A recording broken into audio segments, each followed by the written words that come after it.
horrified, and as another channel started to play in the room, I could hear the same reactions from another unit 20 miles away without the disturbance of radio static. Group 7, come in Group 7. The dispatcher went. The only response was more screaming and yells of pain as creatures that had come through the portal started to dismantle our forces. Try Group 1. They reported seeing flying hairy humans going through the sky with bug heads. A commander ordered the dispatcher. "The Mothman," I said out loud. The commander looked at me. "Mothman?" He repeated me. "Yes, it's in my journal, one of the first creatures I experienced." I replied to him, pulling it out and showing him. "Group 1, you have Mothmen. Apparently they can be killed by bullets." The commander said, pressing down on a red command button that broadcasted the message to everyone in the group, which was about 20 people. Seconds later, a report came back from the leading officer. "We are starting to eliminate them, but we see they are in the hundreds." A second later, gunshots rang through on the radio, and the noises of blood splattering made it feel like I was in the war zone next to them. "Contact Group 5 and tell them to drive through town and assist Group 1. Also Group 3 and 4, which should be closer. Dispatch, pick up radio communications with Group 2. They reported seeing large stone creatures. We believe those are ones leading this army and the one Alos reported while talking with Will." The commander said. "Putting them through." A quick dispatcher said, the button clicking, meaning the system switched channels and the ringing of firearms came through on Group 2 radios. "Keep firing at them. Hold this ground." The leading officer said loud enough for the microphone to pick it up smoothly.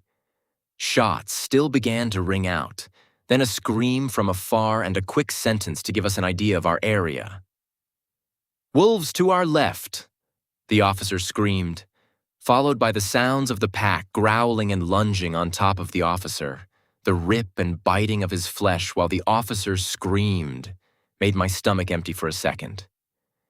It finally finished when we could hear the wolf stop sticking. Its snout eating at the officer's stomach. The once outstanding gunfire that could be heard had stopped. "Send word to every leading officer about these dogs. And where are the choppers to smoke these things? We need them now. People are dying." The commander began to the dispatch but finished addressing the room. A couple quick dials happened from the 5 people working dispatch, and in a single microphone, the lead made the order. "Keep an eye out for the black wolf species. They are striking on the sides." Responses from officers out in the field came, none giving anyone in the room any hope. "They are pushing back our forces," said one. "We don't have the manpower." Said another right after, "We need emergency medical evacuations." Begged another before the officer screamed after being attacked. "We need backup." The final response came in, the commanding officer turning away from the dispatchers, pounding his fist on a metal table, the vibrations similar to a large drum. "Beep, beep, beep," started to ring out, causing everyone to forget about the field for a second. The red flashing lights of the fire alarm alerting everyone in the room what has happened. The building has been infiltrated. Our suspicions were true when gunfire started to ring out and echo through the halls, the sound corralling into the room we were in. I looked around, everyone in the room pulling out a gun besides me, Trey and Alos, who were outlawed to have any weapon while on base. I could then see the infiltrators, the large white humanoid coat making me remember my first encounter with them. The Yetis. I stumbled back a few feet, colliding and almost falling as a chair went under the bottom of my knee. More gunshots rang out, closer, with soldiers who were leaving the room shooting as soon as they left the doorway, shooting at whatever monster was in the hallway. "Everyone evacuate the premises."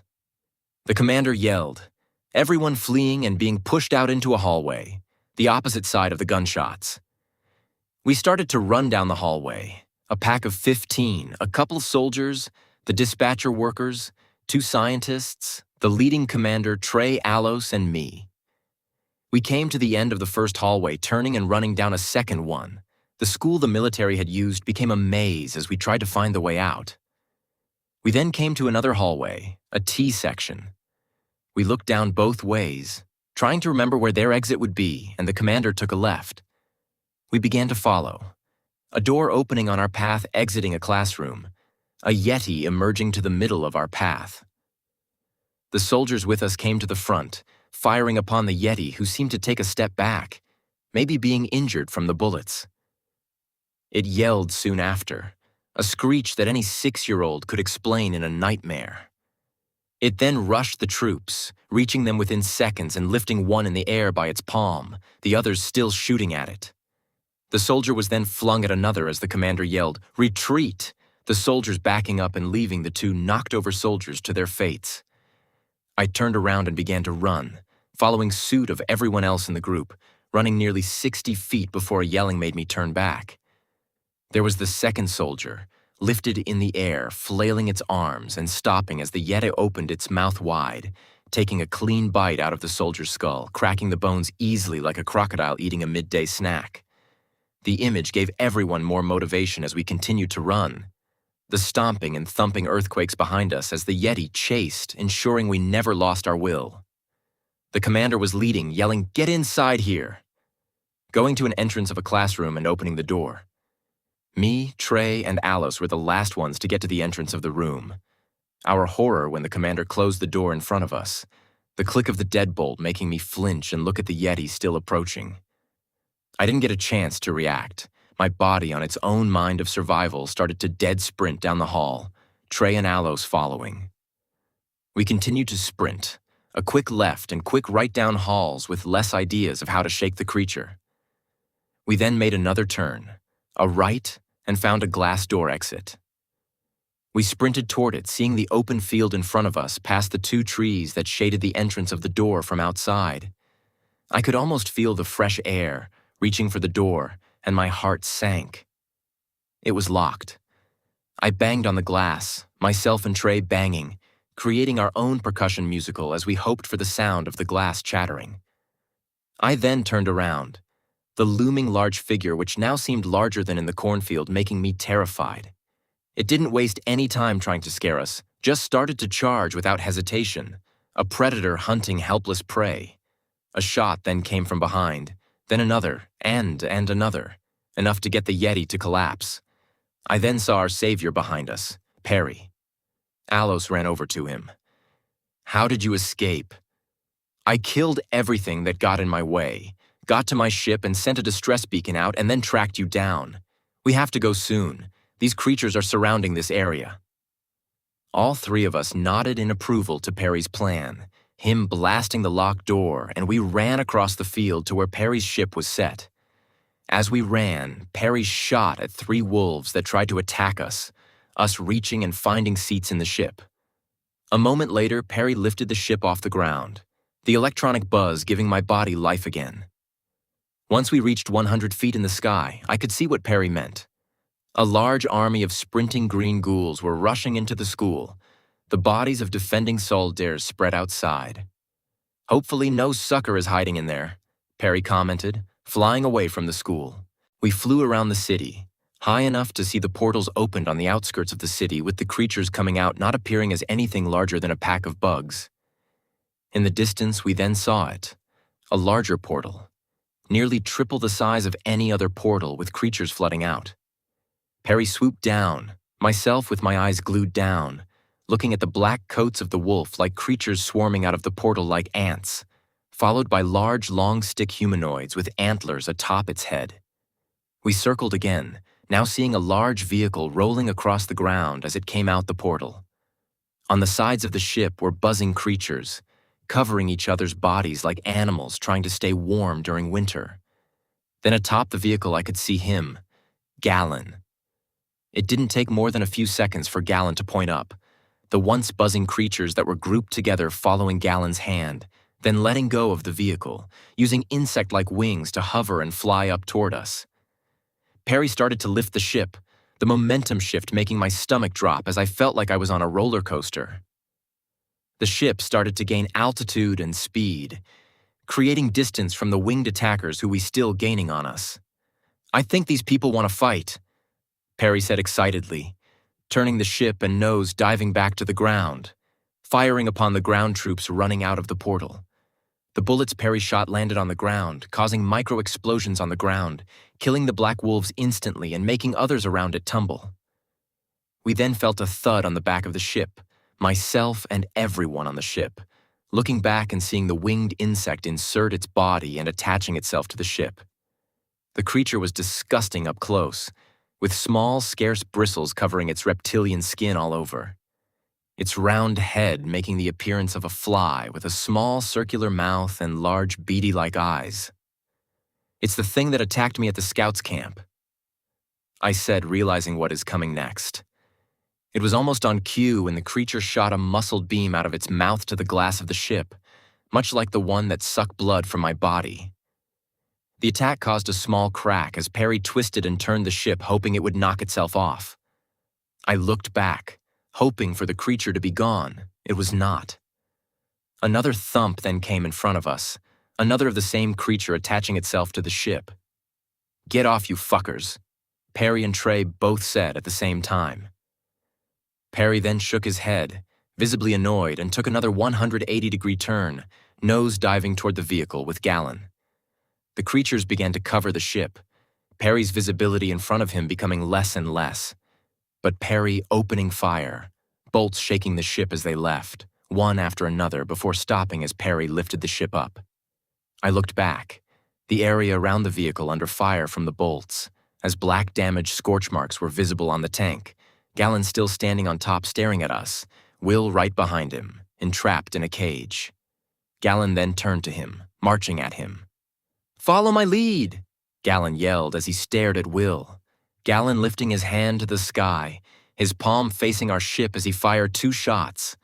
The white and sparkly beam, which reminded me of a passing shooting star, zipping past our ship as Perry dipped down to avoid the strike. "Shoot at these beings?" Gallon demanded of Will. "I can't," Will said defiant. Gallon looked back at him, then at the troops in front of him, shooting another bolt at them, disintegrating the soldiers in front of them. "Why?" Will started before Gallon said, "I will do the same to you. Don't think you're worth more than me winning this battle. Now attack." "It's my brother," Will said back, "and both of you will die if you don't fire," Gallon yelled at him. Will rose up his hand as I looked down at him, Gallon staring at him as Will shot a beam out from his hand. Lift up," I yelled at Perry before the strike hit the underside of the ship, an alarm going off inside. "We are going down," Perry yelled. "Brace yourself, sinners," Perry continued, the descent being harsh as we nosedove. Once we got close to the ground, Perry lifted the ship, enough that bottom were parallel to the ground as we glided above a small forest, the bottom streaking and breaking the tops of the trees. We then hit a large branch, the ship twirling down and landing into a small marsh. I awoke when the ship had sunk enough in the water that my mouth was being covered in water. I pulled myself out of my seat, looking at Trey, who had done the same, Alos and Perry both working on pushing the glass top of the ship off so we could escape. A minute passed and we all got out, wading in the water as the entire ship sunk into the marsh. We reached the shore. "Oh, this sucks more than the Battle of Alcamoon," Perry said, Alos laughing, supposedly understanding the inside joke there. A couple branches above our heads then started to shift and break, everyone grabbing the pistols that were on board for emergencies, Alos grabbing a 6-pack of small devices. "Alos, those are explosives for the ship," Perry said to him. "I'm taking them." Alos said, Perry smiling, loving the chaotic nature of Alos, turning around and moving through the forest. As we moved, the noises above us followed. Then a large snap and a movement came crashing down. One of the flying insects landed in front of us, raising up as Perry shot through it, instantly killing it. We all then looked up, staring more intently, seeing the monsters above. One by one, they started to drop, everyone in our group firing at them, their bodies dropping dead one by one as more and others replaced the ones to kill. Our group kept firing, myself striking one directly above my head that was climbing down the tree toward me like a chameleon going across a branch. Once that one was killed, I saw another not far behind, using the parallel tree to maneuver down like a chameleon climbing a branch. I took another shot, its body dropping dead, lifeless, adding to the small pile that was beginning to accumulate on the ground. "We got issues on this side," Trey yelled to our group. My attention caught as I saw 6 of the winged bugs charging on the ground toward us. As a group, we shot at them, making quick work of them, but allowing another bug to drop in between our group. I went over to it, the bug lunging at me, grabbing me by my head as I put the pistol under its head, pulling the trigger, causing the bullet to drill through its head. I pulled back, feeling the warmness of gauze come on my skin from the wound, the same gauze I felt years back when Dip had shot it off my back. I shook my head, forgetting the past and keeping myself present, looking at more than 50 bugs climbing down toward us, the unison movements being hypnotic, making myself believe we hadn't even killed one. I sighed and continued to fire up, the relentless battle continuing until it stopped. The bugs stopped coming to replace the ones we had killed, and the ones already coming down started to turn around and fly out from the canopy of the tree. Lot of death to come for these annoying, worthless insects. Perry commented after looking down on his communication device in his palm, which looked like a compass. I looked over at Alos, who had the same device, his reaction being, "They are here." "Who's here?" I asked, my answer coming from the alien ship whipping right above the canopies of the trees we were under, shooting at the bugs above us that were getting themselves out. "Runner 78, this is Mohaf calling in, making a line attack to our main target." A alien came in through the device from Perry and Alos. "Mohaf is good. Definitely kill all of them. Killed 10,000 alone in Battle of Trenton," Perry said, not even trying to hide his excitement. Mohaf's ship then lowered, enough where he could see the faces of the ground troops, heading straight toward the tank that Gallon and Will were on. Gallon launched an energy bolt at him, the shot being straight on and forcing Mohaf to lift the ship down to avoid it. Some strikes underneath front the ground troops as Will shot his shot, missing by nearly 30 feet above Mohaf. Gallon turned around, yelling at him, "You need to shoot better than that. You act like you don't care if he kills us." "I don't," Will responded. Gallon looked at Will past the bars, the realization of knowing Will will never be turned becoming more apparent. A orb now started to appear in Gallon's palm, becoming bright and dense with power. "Last chance," Gallon said as Mohaf flew directly above the tank, dropping a bomb down right in front Gallon and Will. The explosion was loud and intense, with branches from the forest shaking and leaves falling down constantly as if the season was passing. Gallon awoke surrounded by some of the Stonians lifting him up, a rage now coming over him as he shot bolts in the sky, trying to indict revenge on Mohaf's retreating ship. He then looked around, looking for Will. Will awoke next to the cage that had once imprisoned him. A couple of the ground troops started to help him up as he looked around, noticing Gallon was nowhere near him.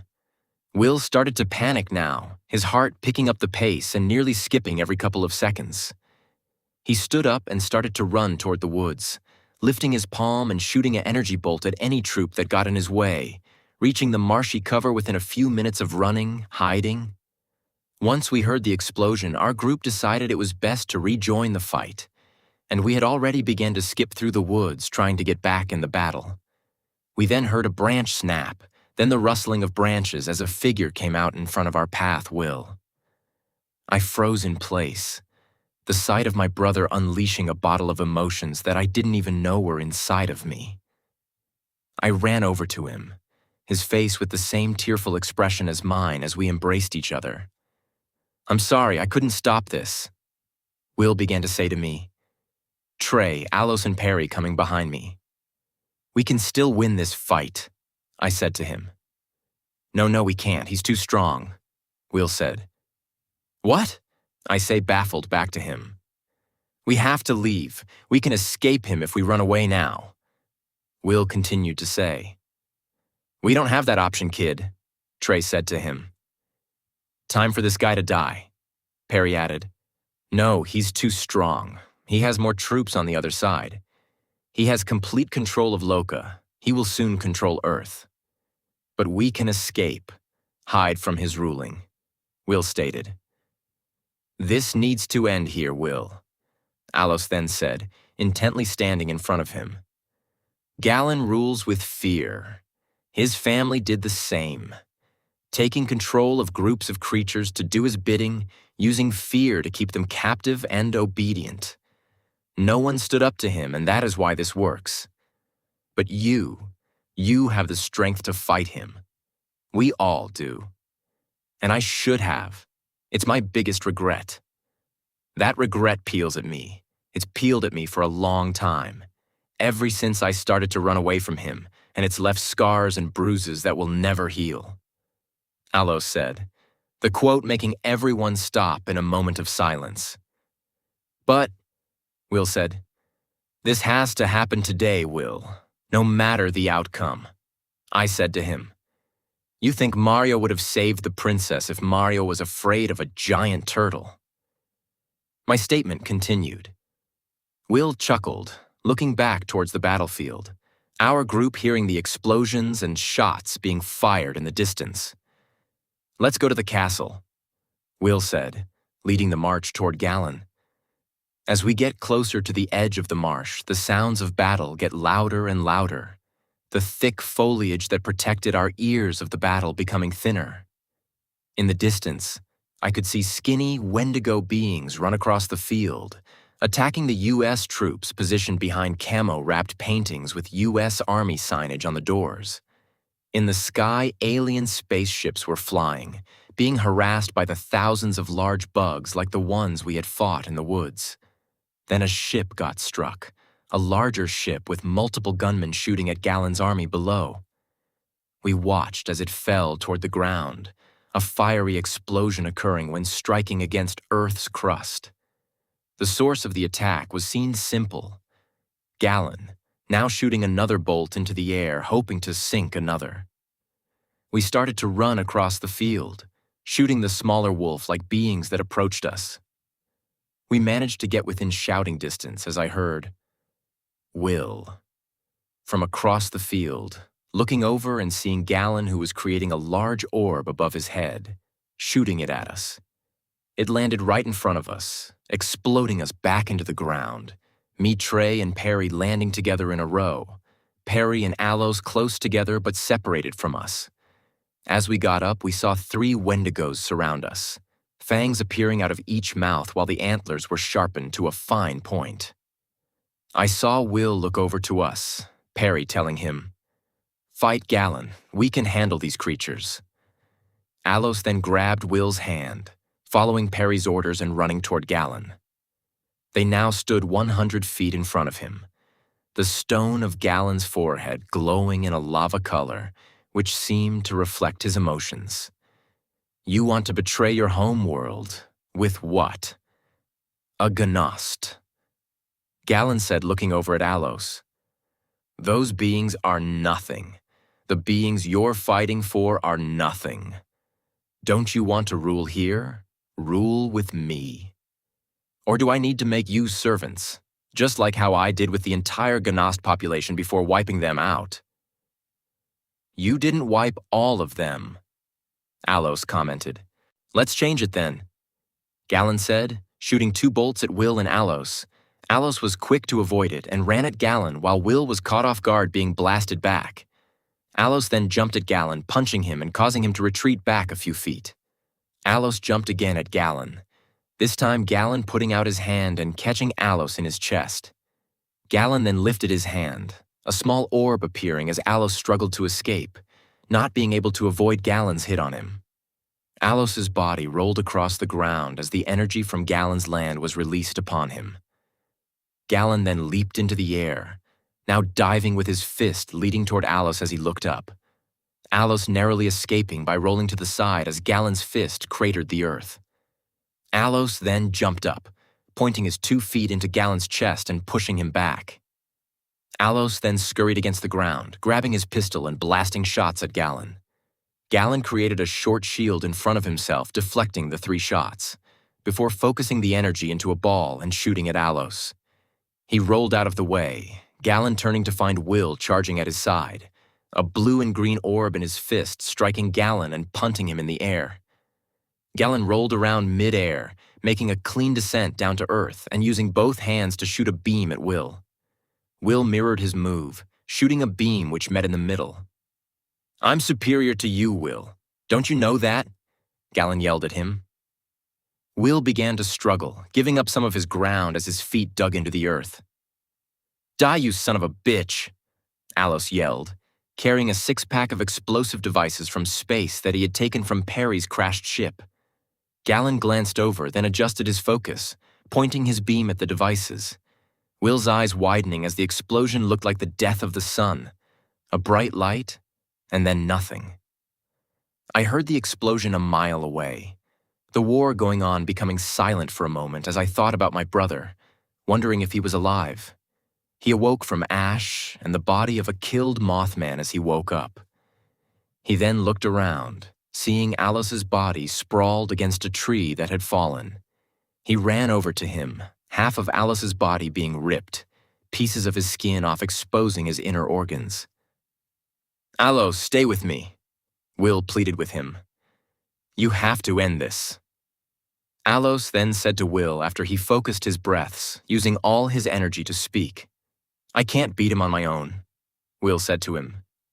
"You must. Fight like it's your last fight. Fight with no regrets." Alos finished, taking another breath in and exhaling, his body falling over as the last bit of energy left his body. Will dropped down to his knees, which began to get soaked from the blood that had already begun to pour on the ground. He started to shake Alos's body, softly, but as more time passed, he became more and more violent, hoping it would give him a chance to come back. "He's gone. Now it's me and you."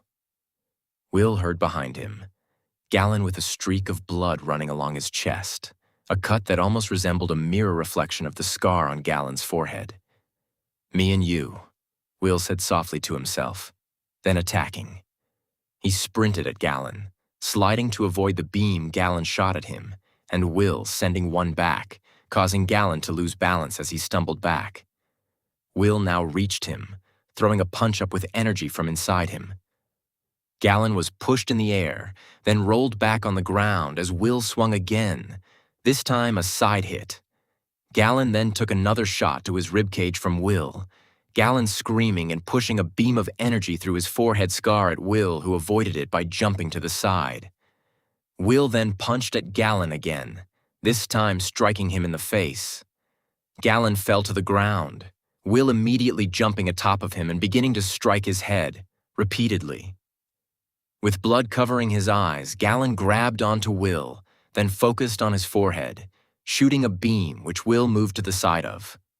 Will then broke free of Galen's grasp, pushing his arm to the side and grabbing a sharp piece of metal debris from an alien ship.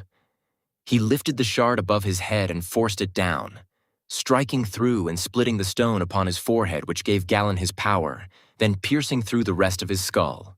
Will now stood up above Galen's body, seeing waves of soldiers from Loka and Earth attack each other, bodies piling upon bodies. "I have to end this," he said, breathing in and then screaming. Will's back began to turn backward. From his chest, which now faced the sky, an energy beam lifted to the sky, then branching out and creating portals all around Omaha. The soldiers from Loka began to retreat, one by one, chasing each other in these portals. Will continued to scream, loud enough for me to find him by his voice alone. I approached, the explosions and fighting that had once occupied the sound waves ceasing to exist. Eventually, the sounds of fighting stopped as I ran toward the beam in the sky, eventually finding myself standing in front of my brother. The energy that had created the portals began to retreat and go back into his chest as my brother opened his eyes. "Nick?"